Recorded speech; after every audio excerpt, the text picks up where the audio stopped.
Bienvenidos. Este es el día número 70. Estamos leyendo la Sagrada Escritura en 365 días. En este momento, hagamos una pausa y una oración. No se trata simplemente de leer unas palabras. Se trata de acoger la palabra de Dios. Solo el Espíritu Santo puede concedernos ese regalo. Hoy tendremos textos del libro de los Números, del libro de los Salmos y de los Hechos de los Apóstoles. En el nombre del Padre y del Hijo y del Espíritu Santo. Amén. Del libro de los Números, capítulo 5. El Señor dijo a Moisés: Manda a los israelitas que alejen del campamento a todos los leprosos, a todos los que padecen de blenorrea y a todos los que se han vuelto impuros a causa de un cadáver. Alejen tanto a los hombres como a las mujeres, para que no hagan impuro el campamento de aquellos entre quienes yo habito. Así lo hicieron los israelitas, alejaron del campamento a los impuros como el Señor le había dicho a Moisés. Luego el Señor dijo a Moisés: Habla en estos términos a los israelitas. Si un hombre o una mujer cometen una falta en perjuicio de otro, mostrándose así infieles al Señor, esa persona es culpable.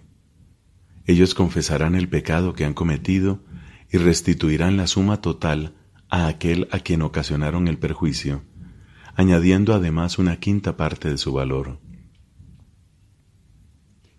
Si ese hombre no tiene ningún pariente cercano a quien se le pueda restituir, la suma será devuelta al Señor y entregada al sacerdote, además del carnero de la expiación, con el cual se practicará el rito de expiación en favor de esa persona. Y cualquier ofrenda de dones sagrados que los israelitas presenten al sacerdote será para él. Cada sacerdote podrá disponer de sus propios dones sagrados, cada uno guardará para él lo que reciba. Luego el Señor dijo a Moisés: Habla en estos términos a los israelitas. Cuando una mujer se aparta del camino y es infiel a su esposo, teniendo relaciones con otro hombre, y su marido no llega a enterarse porque ella se deshonró ocultamente, y no hay testigos ni fue sorprendida en el acto.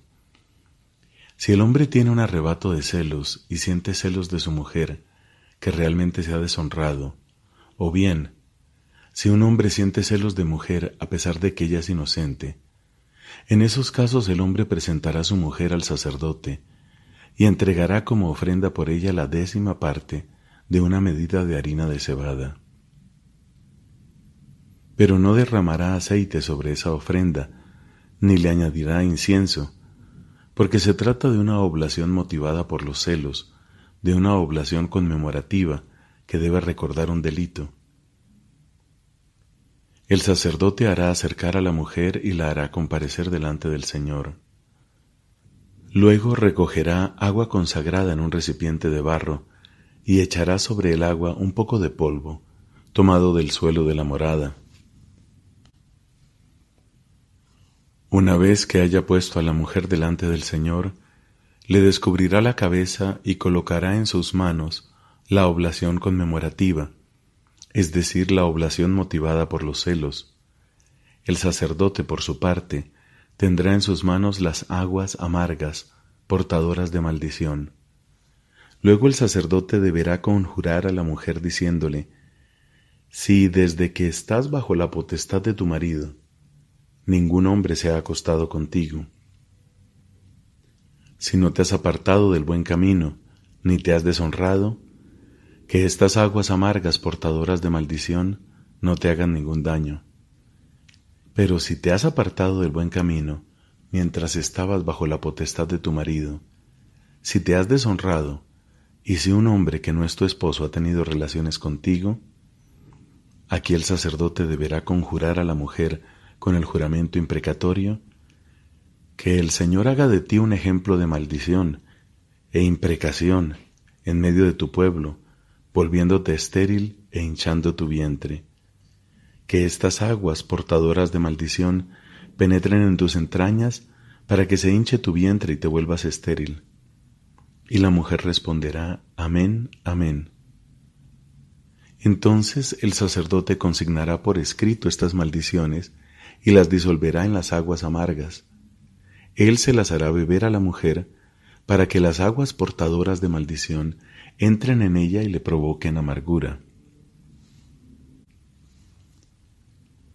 Enseguida, el sacerdote tomará de manos de la mujer la oblación motivada por los celos, hará el gesto de presentación delante del Señor y la llevará hasta el altar. Luego tomará de la ofrenda un puñado como memorial y lo hará arder sobre el altar. Finalmente hará que la mujer beba esas aguas. Después de darle a beber el agua, si la mujer se ha deshonrado siendo infiel a su marido, las aguas que entren en ella le provocarán amargura, su vientre se hinchará y ella se volverá estéril. Así la mujer quedará como ejemplo de maldición en medio de su pueblo. Pero si no se ha deshonrado y es pura, quedará inmune y podrá tener hijos. Este es el ritual para los casos de celos, cuando una mujer se ha desviado y deshonrado mientras está bajo la potestad de su marido, o cuando un hombre ha tenido un arrebato de celos y siente celos de su esposa. En estos casos, el marido la hará comparecer delante del Señor y el sacerdote le aplicará íntegramente este ritual. El marido quedará libre de culpa y la mujer cargará con la suya. El Señor dijo a Moisés, Habla en estos términos a los israelitas. Si alguien, sea hombre o mujer, hace un voto especial, el voto de Nazireo, con el fin de consagrarse al Señor, deberá abstenerse del vino y de cualquier otra bebida embriagante. Tampoco beberá vinagre de vino o de bebida embriagante, ni beberá jugo de uvas, ni comerá uvas maduras o secas. Durante todo el tiempo de su nazireato, no comerá ningún producto de la cepa de la vid, ni siquiera las semillas o la cáscara. Mientras esté consagrado por el voto, ninguna navaja tocará su cabeza. Hasta que se cumpla el plazo de su voto al Señor, estará consagrado y se dejará crecer el cabello. Durante todo el tiempo de su consagración al Señor, no se acercará a ningún muerto. Aunque mueran su padre, su madre, su hermano o su hermana, no incurrirá en impureza a causa de ellos, porque él lleva sobre su cabeza la consagración de su Dios. Durante todo el tiempo de su nazireato, es un consagrado al Señor. Si una persona muere repentinamente cerca de él, haciendo impuro su cabello consagrado, se cortará el cabello el día de su purificación, es decir, el 7º día. Al 8º día presentará al sacerdote, a la entrada de la carpa del encuentro, 2 torcasas o 2 pichones de paloma. Entonces el sacerdote los ofrecerá, uno como sacrificio por el pecado y el otro como holocausto, y practicará el rito de expiación en favor de ese hombre, por la falta en que incurrió a causa del cadáver. Ese mismo día volverá a consagrar su cabeza. Se consagrará al Señor por el tiempo de su nazireato y presentará un cordero de 1 año como sacrificio de reparación. El tiempo anterior no se tomará en cuenta, porque su cabello consagrado se había vuelto impuro. Este es el ritual para el nazireo. Una vez cumplido el tiempo de nazireato, será conducido a la entrada de la carpa del encuentro y allí presentará como ofrenda al Señor 2 corderos, uno macho y una hembra, de 1 año y sin defecto, el primero para un holocausto y el segundo para un sacrificio por el pecado, un carnero sin defecto para un sacrificio de comunión, una cesta con tortas de harina de la mejor calidad, sin levadura y amasadas con aceite, y galletas sin levadura untadas con aceite, con las oblaciones y libaciones correspondientes. El sacerdote presentará todo esto delante del Señor y ofrecerá el sacrificio por el pecado y el holocausto. Luego ofrecerá el carnero al Señor como sacrificio de comunión junto con la cesta de los ázimos, y también ofrecerá las oblaciones y las libaciones. Entonces el nazireo se cortará el cabello consagrado a la entrada de la carpa del encuentro y lo echará en el fuego que arde debajo del sacrificio de comunión. El sacerdote tomará la espalda ya cocida del carnero, una torta sin levadura de la cesta y una galleta sin levadura, y las pondrá en las manos del nazireo después que éste se haya cortado el cabello. Luego hará el gesto de presentación delante del Señor, y todo esto será una cosa sagrada, destinada al sacerdote, además del pecho y la pata. Después, el nazireo podrá beber vino. Esta es la ley concerniente al nazireato. Si además de su nazireato promete con voto al Señor una ofrenda personal, según se lo permitan sus medios, cumplirá el voto que hizo, además de lo que establece la ley sobre nazireato. El Señor dijo a Moisés: habla en estos términos a Aarón y a sus hijos. Así bendecirán a los israelitas. Ustedes les dirán: que el Señor te bendiga y te proteja. Que el Señor haga brillar su rostro sobre ti y muestre su gracia. Que el Señor te descubra su rostro y te conceda la paz. Que ellos invoquen mi nombre sobre los israelitas, y yo los bendeciré. Palabra de Dios. Te alabamos, Señor. Salmo número 72. De Salomón. Oh Dios, concede tu justicia al Rey y tu rectitud al descendiente de reyes, para que gobierne a tu pueblo con justicia y a tus pobres con rectitud. Que las montañas traigan al pueblo la paz y las colinas la justicia. Que Él defienda a los humildes del pueblo, socorra a los hijos de los pobres y aplaste al opresor. Que dure tanto como el sol y la luna a lo largo de las generaciones, que sea como lluvia que cae sobre el césped y como chaparrones que riegan la tierra. Que en sus días florezca la justicia y abunde la paz mientras dure la luna.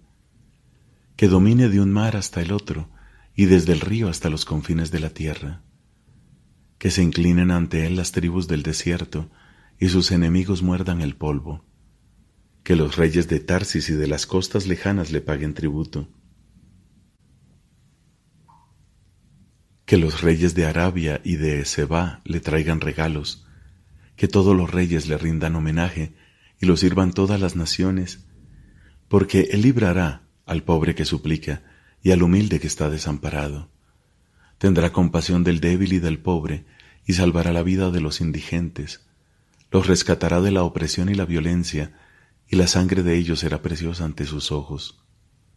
Por eso, que viva largamente y le regalen oro de Arabia, que oren por él sin cesar y lo bendigan todo el día, que en el país abunden los trigales y ondeen sobre las cumbres de las montañas, que sus frutos broten como el Líbano y florezcan como la hierba de los campos, que perdure su nombre para siempre y su linaje permanezca como el sol, que él sea la bendición de todos los pueblos y todas las naciones lo proclamen feliz.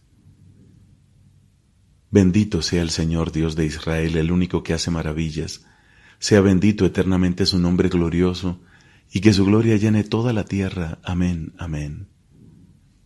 Fin de las oraciones de David, hijo de Jesé. Padre, te da gloria a tu Hijo en el Espíritu Santo, como era en el principio, ahora y siempre, por los siglos de los siglos. Amén.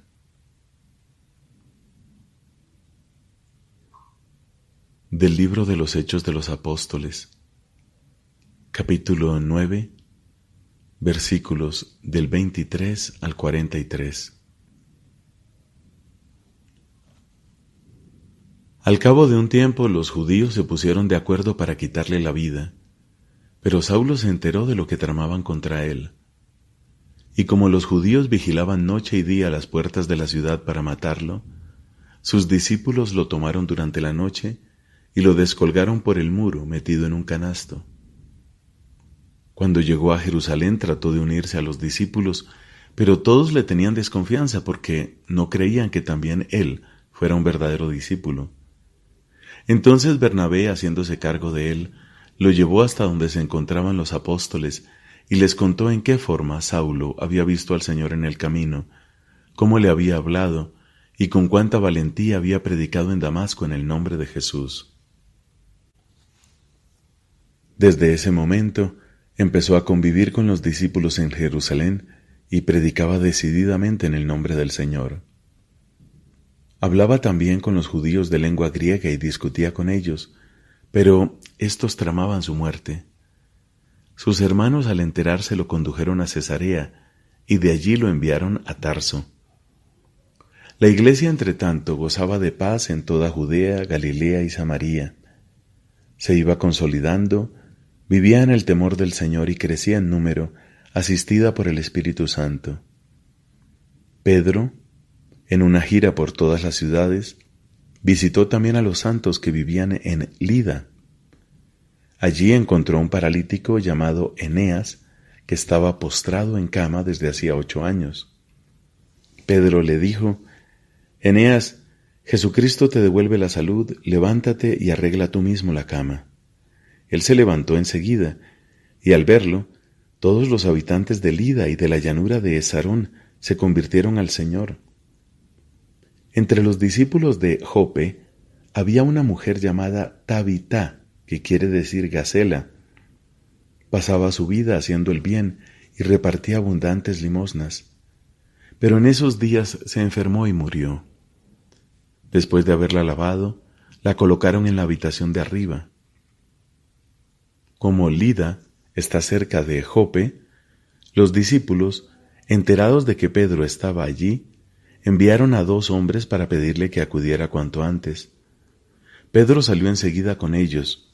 Apenas llegó, lo llevaron a la habitación de arriba.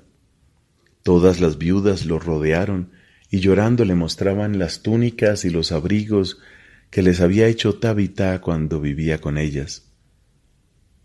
Pedro hizo salir a todos afuera, se puso de rodillas y comenzó a orar. Volviéndose luego hacia el cadáver, dijo: Tabitá, levántate. Ella abrió los ojos y al ver a Pedro se incorporó. Él la tomó de la mano y la hizo levantar. Llamó entonces a los hermanos y a las viudas y se las devolvió con vida. La noticia se extendió por toda la ciudad de Jope y muchos creyeron en el Señor. Pedro permaneció algún tiempo en Jope, en la casa de un curtidor llamado Simón. Palabra de Dios. Te alabamos, Señor.